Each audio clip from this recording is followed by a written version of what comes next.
What's up, everyone watching this video? It's your boy Big Sarge, the artist formerly known as Admin Tim from the Sons of Liberty.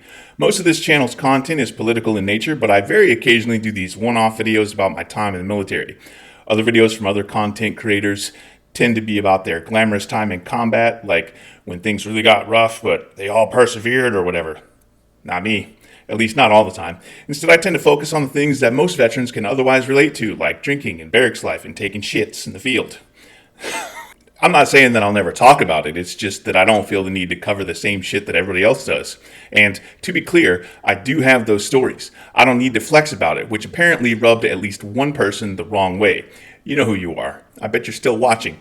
For everyone else, some dude got in my comments and was apparently severely ass mad that I was playing D&D and having a grand old time instead of suffering like he did. Look, bro, just because I don't talk about the same awful shit that I endured or talk about getting shot at or blown up doesn't mean that my experience was a breeze. Don't ever compare yourself to me or try to measure your dick against mine. Not because you'd lose, you would, but because clearly you served and you don't need to stack up against other people. You served. Be proud of that. Move out and draw fire. Anyway, moving on. So I got some follow-ups in my comments about my last non-political video, people asking questions about whatever happened in the aftermath of the flowerbed apocalypse, tell us more about Rio the Stripper, tell us about the field or deployments and stuff like that. So today is going to be what I call Sergeant's time. Now, let me clarify something or provide some sort of content disclaimer for those of you who came to this channel via some of my political content. When I delve into this military aspect of my background and personality, you need to remember a couple of things. At the time that all this is going on, it's now like between 20 to 30 years ago, and I was a different, less mature person with a different belief system and values than where I am today. All right, so the aftermath of the flowerbed apocalypse. To the best of my knowledge and recollection, we never got caught. I don't think anybody in the barracks ever put two and two together. The staff duty officer that showed up certainly didn't report it, and nobody that knew about the pool Blue Falcon punched us. And I think at the time, the battalion sergeant major just kind of vented his frustrations on the extra duty shitbags anyway. Do I care that the extra duty shitbags caught the brunt of it? No, because in those days, if you ended up on extra duty in that particular unit, you had to be a real ass clown. Okay, next story. I'm probably going to gross some people out with this next one, but I don't care because everybody poops, and I'm sure the crayon eaters and the dog faces know exactly what it's like to be deployed or in the field downrange eating MREs and field rats from the MKT, as well as what that shit does to your guts. It's later in my career, I'm a platoon sergeant and we're out in the desert. I get a call that I need to head back to Division Main and attend some briefing about, I don't know. And, oh, by the way, Sarn, if I leave right fucking now and my driver ignores any safety or speed limits, we might be 15 minutes late. And by the way, don't be late. So I hop in the TC seat, or the passenger seat for you non-oblars, and my driver starts hauling ass. I do not, by any means, have a weak constitution or a weak stomach. At this point, we've been living off of MREs and T-Rats for a couple of weeks, but for some reason, I'm guessing that the jostling of the vehicle kind of functioned as like a sifting filter. About halfway back to D-Main, my stomach made this noise that we could hear over the angry growl of a military-grade diesel engine. When I say military-grade for all you civilians, that means an absolute fucking piece of garbage built by the lowest bidder. I felt like that Drano commercial where there's like a big gurgle and something comes unclogged. My stomach was like that teaser splash video from VH1 pop-up videos with the bubbling clear goo. Bloop, bloop, bloop. So I tell my driver, hey, Bri, push that pedal down to the firewall. I got a Duke brewing, and I'm fairly positive it's not going to wait. So we finally roll through the triple strand concertina and HESCO barriers, and I'm at a point where I'm like in imminent danger of becoming a biohazard. So I'm frantically looking around for some porta shitters, and I finally see this bright mint green shitter. My tunnel vision kicks in. I tell my driver, hey, make for that shitter. And before this truck even stops, I'm on the ground jogging right next to the front tire. I race over, fling the door open, and strip off all my battle rattle right then and there. Military kit being what it was in the early days, I had like an LBE with a fanny pack, and that was about it. So I dropped my gear in my K-pot, jump inside, and then I realized that I found the world's most immaculate porta potty. I mean, this thing must have been freshly cleaned. It was beautiful. No graffiti, no bullet holes, no knife stab wounds, no piss drops, no oatmeal smears, nothing. So I'm like, fuck it. I'm gonna sit my ass down and let the oatmeal shotgun do its thing. My asshole was like General Maximus Decimus Meridius. At my signal, unleash hell. Now, I mentioned dropping my gear outside, and I also mentioned my fanny pack. I've got this OD green butt pack that's strapped to my web belt on my kit, and inside that fanny pack, I've got random stuff, including a Ziploc baggie with some homemade roll of toilet paper. When I say homemade, I mean like pulled the cardboard tube out and flattened it. So I'm like, hey, Brian, reach in my fanny pack, grab me that bag of TP. And my driver doesn't respond, so I'm like, this motherfucker. I pull out my multi-tool. I'm intent on sawing my drawers off and using them as TP because no porta shitter ever has TP, and if it does have TP, then some motherfucker is probably pissed on it just to spite you. Well, as I'm reaching down for my multi-tool that's strapped to my belt, I see this shiny white toilet paper, and it's as immaculate as the shitter I'm in. It was like a ray of sunshine came down from heaven, and the choir of operatic angels sang, "Oh!"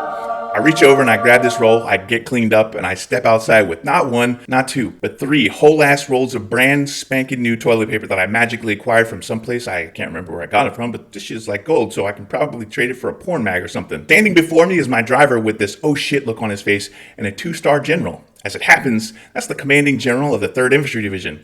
Now, there's a rule about saluting officers in war zones. You don't fucking do it. But my brain is clearly not working, so I salute this motherfucker without thinking, and I reflexively say, "Sniper check, sir."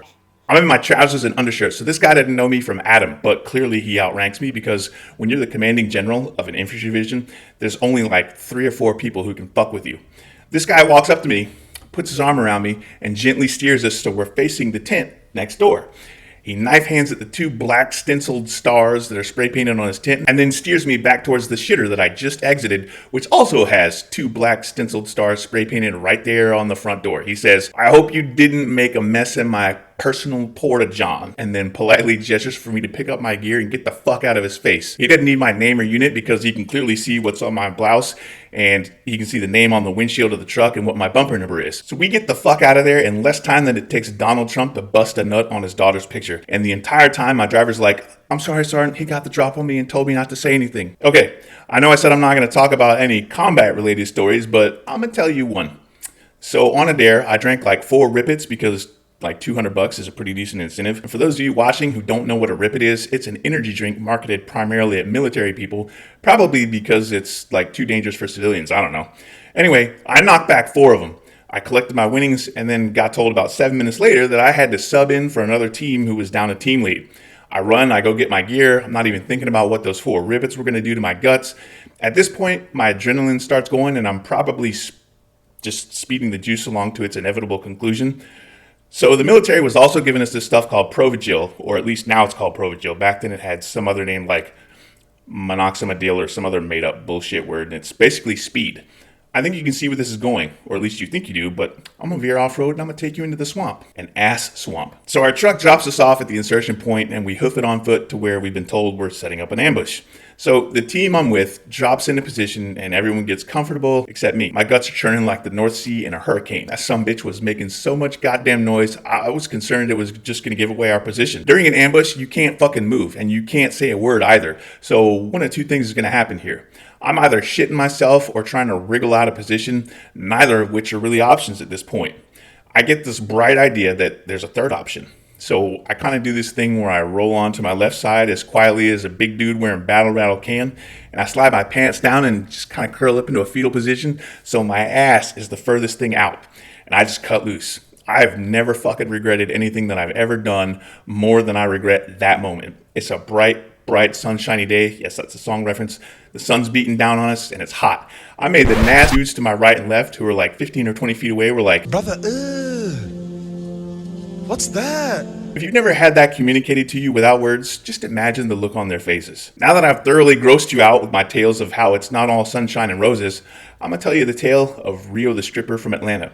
So Rio's real first name was like Jess or Jesse, I can't remember which. There was this club off post in the military town right outside base. Now, as far as strip clubs go, it was kind of low rent when compared to other clubs. From what I understand, this place was still in business up till about earlier this year when it got raided and shut down. But it had since then been converted into like a bikini bar. Now, I haven't been to a strip club in ages, primarily because I'm like, if I want to see naked chicks that I can't touch, I'm just going to see it for free on Pornhub. So I don't know what clubs are like now, but in the 90s, you could have a pretty decent time still. And it was technically no touching, but if she gave you permission and it was a private session, you had like a green light to hold onto her hips or whatever else. So this club, at the time, had some pretty decent looking girls working there. And it's a military town, so it was a safe bet that some of these girls were the wives and girlfriends of soldiers. But occasionally they get strippers that come down from Atlanta or other big cities like Jacksonville, Florida, maybe Charleston or Savannah. And I just happened to be there at the night. I got dragged out to the club with some buddies when a few of these strippers were visiting from Atlanta. One of them was this tall, fit redhead who danced under the name Rio. Yes, it was definitely a nod to the Duran Duran song. This girl was like 2 or 3 inches taller than me. Now, being a single soldier in the barracks and drawing extra monthly bonus pay, I had disposable income because I didn't have any bills. I also didn't have any fucking common sense, or impulse control for that matter. So this tall, fine-ass redhead comes over our table and she starts doing that undulating stripper thing, seeing if anybody wants to chat, cruising for some dollars. Now, immediately, everybody at this table is like competing to try and get a lap dance from this chick. I'm not thirsty, and I'm not anybody's second choice. And despite being young, I still knew that this was purely business for her. I waited till she came over to me, which was like 2 quick lap dances later. I let her do her thing, and then I said, "Do you do private dances?" And she said, "Yes." So everybody at the table is groaning because your boy just bogarted the stripper and absconded with the booty, yar. At this point in time, I feel it's necessary to mention that I'm able to switch in and out of this accent. And at this point in time, it's a wee bit stronger, say, when I say that I turned on the accent. It had the desired effect, if you can, what I'm saying. She starts asking me these questions, making the idle banter. I switched on the professional Scotsman. I could tell there was like a change in things because she kind of sat upright and looked me right in the eyes. And then she reaches over and she grabs my hand, says, "Do you mind if I show you something?" And then before I can even say anything, she puts my hand right there and goes, "That just made me super wet." Now, YouTube won't let me monetize this channel because it claims that my content is dangerous and controversial, which is weird because I've seen way fucking worse content, like out and out racist shit, but it's whatever. Anyway, I'm going to keep it PG-13 despite YouTube being a bunch of sensitive ball bags. So I'm in the champagne room, or the VIP room, of this modestly mid-range strip club, and this chick just put my whole ass hand in her thong for me to check out the effect that I just had on her. Now, I may have been young and dumb and full of cum, but I'm not that much of a fucking idiot. I just kind of say, I'll bet you've said that to all the lads. I swear to God, she starts humping and grinding on my crotch like I was a plug-in shiatsu power massager. And I've seen a bunch of bullshit pickup artist clownery on the internet about how they guarantee success with women by negging a woman. I generally don't advise doing it. Anyway, I ended up paying for a couple of private lap dances, but we kind of just sat there talking about whatever happened to come up in conversation. And eventually, she realizes that she needs to get back on the floor and see other customers. Now, I realized that it's about a 1 in 1,000 chance of anybody ever picking up a stripper, but it does happen. Just not as frequently as your best bro might want you to believe. I know this now, and I knew that back then too, but I still shot my shot anyway. I basically told her I lived by myself, and if she didn't feel like driving back to Atlanta at dark 30, she could come crash at my place. I was quick to point out that I could take the couch and she could take my bed. And she said something like, "Only if it comes with you in it." And I think I said something along the lines of, "You'll definitely come in my bed." So I gave her my phone number and I said, "I hope to hear from you then. I'll leave the ringer on." Now, for the rest of the night, she'd come by our table every so often and flirt with everybody, and I wasn't really feeling like a vibe that she was definitely going to take me up on it. So we all roll out and go to Waffle House, and like an hour later, my phone rings. This is before the age of cell phones, at least as you know them today. You could get like an analog flip phone back then, but it'd charge you like $100 per minute or whatever. I don't know. So anyway, my phone rings, and on the other end is Rio, calling from the club, asking for directions. At this point in our nation's history, 9/11 hasn't happened yet. It's still an open post, so I gave her very precise instructions to tell her, "I'll wait outside in the parking lot for you." I race around the room trying to tidy some shit up, brush my teeth, do the mouthwash, make sure I freshen up, and then I garb up and go downstairs. Sure enough, like 15 minutes later, she rolls up, and I'm suddenly feeling very fucking nervous. I said I was going to keep it PG-13, so I'll just say she spent the night and part of the day, and I didn't sleep on the couch.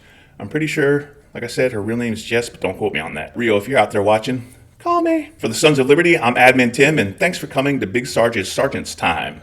And now for some obligatory disclaimers. You can follow the Sons of Liberty on all the things, whatever you've got. After the Rick, you'll see our socials listed in the throat punch. Yes, we have an OnlyFans, safe for work, and we have a Discord server, which reminds me, if you're a gamer geek like I am, we just added a games channel. You can also ping the admins with breaking news stories and bullshit with other members of the page fam and the admin team.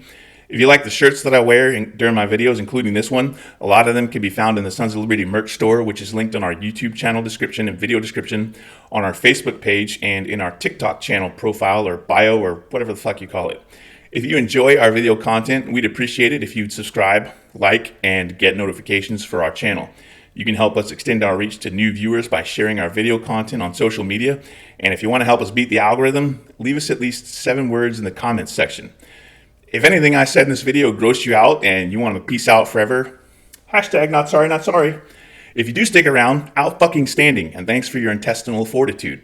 2 claps and a Rick. Go check your voter registration today. Woo! Now it's time for the throw punch!